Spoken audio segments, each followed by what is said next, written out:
इस छवि से, इस परसेप्शन से तौसीफ जी कैसे बचेंगे आप कि वही ममता बनर्जी जो सिंगूर, नंदीग्राम जैसे मुद्दों पर इतने जबरदस्त तरीके से हावी थी कि उन्होंने लेफ्ट की सरकार को उखाड़ फेंका, सत्ता में आई, बंगाल में घर घर तक पहुंची, उन्हें गरीबों का मसीहा कहा जाने लगा, मां माटी मानू जैसा नारा उन्होंने कॉइन किया।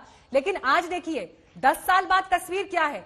मुस्लिम तुष्टीकरण का आरोप उन्हीं ममता बनर्जी के ऊपर लग रहा है। उन्हीं के ऊपर यह आरोप लग रहा है कि वो अब उस तरह से गरीब के साथ खड़ी नहीं दिखाई देती हैं जो तस्वीर 2009 में थी। शायद राजनीति में साख और छवि बहुत मायने रखती है। तौसीफ जी, गरीबों के साथ देखिए, गरीबों के साथ तो वो खड़ी है ही, और लोगों में इसका बेनिफिट भी मिला है ममता बनर्जी के प्रोग्राम का। वरना किसान को लेकर के कृषि प्लान में जो सेंट्रल गवर्नमेंट पुरस्कार नहीं देती, बंगाल गवर्नमेंट को मुसलसल पिछले 4-5 सालों में आप देखिए रिकॉर्ड के सेंट्रल गवर्नमेंट ने केंद्र की योजनाएं बंगाल में लागू करने से, बंगाल किसान निधि योजना लागू करने से उन्हें डर क्यों लगता है? अगर वो किसान के हित में है तो प्रोग्राम नहीं, केंद्र की जो योजनाएं हैं, जेपी नड्डा ने तो आपके गढ़ में आकर बोला कि आयुष्मान योजना लागू नहीं कर रही है, कि किसान निधि योजना लागू नहीं कर रही है। क्यों डर लग रहा है केंद्र की योजनाएं लागू करने से जो गरीबों को हित पहुंचा सकती हैं? नहीं, ये देखिए, ये बीजेपी का एक नैरेटिव है कि केंद्र की योजना लागू नहीं कर रही। केंद्र वहां से जीएसटी का पैसा लेकर के बैठी हुई बंगाल सरकार को नहीं देती। अम्फन को जो लेकर के प्रॉमिस किया वो पैसा नहीं देती। जो बकाया निकलता है स्टेट गवर्नमेंट। तौसीफ जी, सवाल मेरा आपसे ये है, आयुष्मान योजना, किसान निधि योजना, जो केंद्र की ऐसी योजनाएं हैं जो गरीबों को फायदा पहुंचाएंगी, वो योजनाएं ममता बनर्जी क्यों लागू नहीं करती हैं?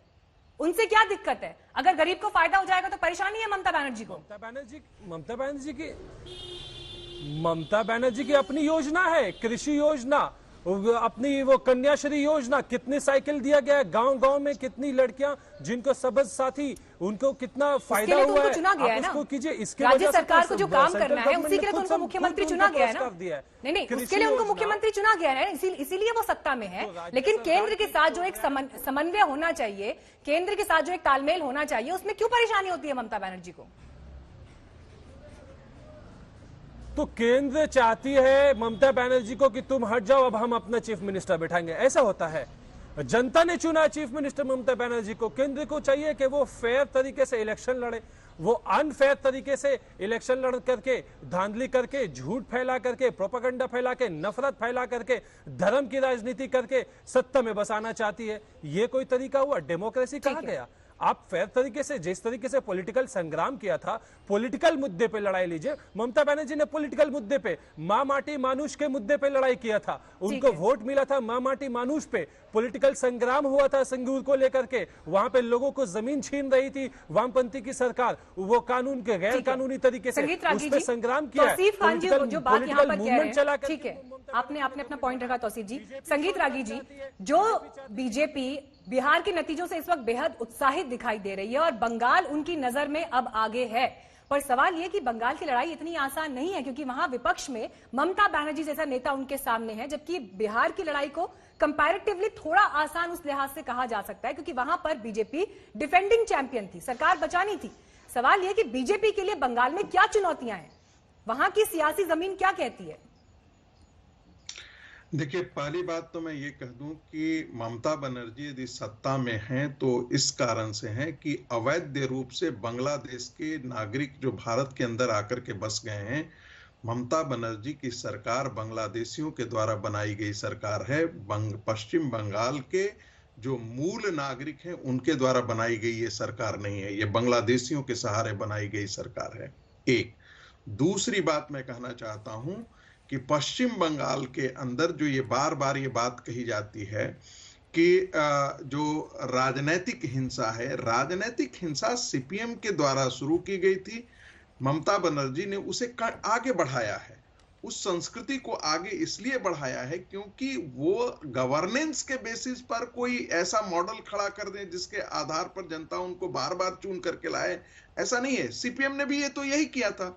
सीपीएम कोई गवर्नेंस के बेसिस पर नहीं 37 साल तक राज किया, उसने डोमिनेंस का सहारा लिया। आपको लोग, गांव के गांव लोग वोट करने नहीं जाया करते थे।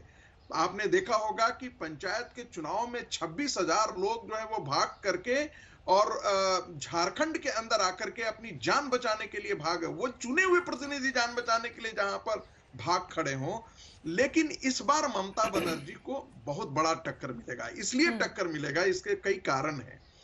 एक तो कि गांव और जो उनका जो कोविड का जो सिनेरियो है, पश्चिम बंगाल के अंदर जो कोविड पर जिन्होंने जिस मिसमैनेजमेंट किया है, वो एक बहुत बड़ा कारण होगा। दूसरा जो बहुत बड़ा कारण होगा, मुर्शिदाबाद, मालदा, दुर्गा पूजा, एक प्रकार से ये एक परसेप्शन चला गया है, ये शहरी वोटों तक पहले था सीमित, जो अब गांव के परिदृश्य में भी लागू हो गया है कि ममता सरकार जो है वो मुसलमानों की सरकार बनकर के रह गई है।